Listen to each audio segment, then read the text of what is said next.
Have you ever noticed how some people do not raise their voice? They do not dominate the room, don't try to impress everyone, and yet, when they speak, everyone leans in. Not because they're attractive, because they are true leaders. And today, I want to show you why. But stay with me till the end, because the final habit is the one almost everyone gets wrong. And it is the difference between being respected and being followed. So number one, presence over perform. Real leaders do not perform, they arrive. You feel it before they speak. Their shoulders are relaxed, their breathing is steady, their eyes are not scanning the room looking for approval. They're here. Think about a meeting where someone walks in late, phone in hand, half present. Now imagine another person, same meeting, who sits down, grounds themselves, and listens fully. Same words, very, very different impact. Leadership begins in the nervous system. When you're regulated, others feel safe. And people do not follow ideas. They follow the people who make them feel steady. Number two, self-trust over certainty. Here's something most people misunderstand. Leaders do not always know, but they trust themselves enough to move forward anyways. You can hear it in their voice. No rushing, no over-explaining, no need to convince. They will say things like, here's what I see right now. Here's the direction I'm choosing. Not defensive, not absolute, just grounded.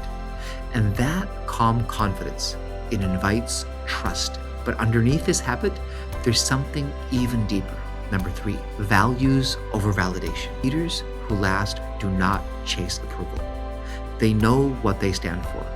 So when a decision is hard, when it costs them popularity, when it would be easier to stay silent, they do not hesitate. Not because they're fearless, but because their values decide for them. You feel this when they speak. No wobble, no contradiction, no shape-shifting. And here's the truth most people miss. The moment you stop needing validation, people start offering respect. Number four, authenticity creates trust. Now, this one is subtle, and it's often misunderstood. Authentic leaders do not say everything they think. They say what's true without pretending. What they think, feel, say, and do are all aligned. Not perfect, just honest. You can feel it in their presence. Nothing is rehearsed, nothing is performative. They do not fake confidence when they're uncertain. They don't pretend to have answers they don't have yet. They will say, I don't have clarity on this yet. Here's what I'm learning. And instead of losing credibility, they gain it because people do not trust perfection. They trust congruence. Now, in my line of work, I can tell you, your nervous system always knows when someone is incongruent, even before your mind catches up. Authenticity is what makes leadership believable. Number five, making others feel bigger, not smaller. The strongest leaders do not need to shrink anyone. They listen. They ask better questions. They notice what others overlook. You leave a conversation with them thinking, I feel clearer.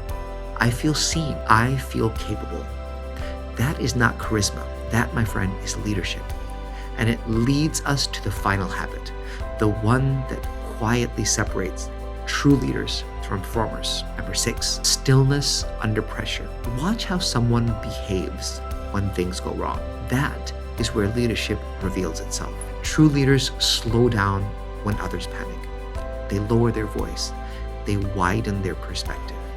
Not because they don't care, but because they trust themselves to respond, not react. And when you do this, something remarkable happens. Others regulate to you.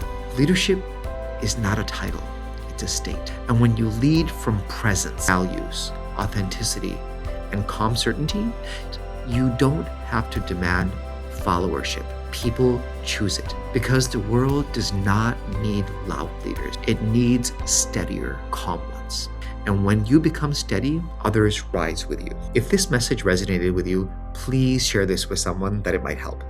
And please hit like and subscribe. It really means a lot to me. Thank you, and see you in the next one.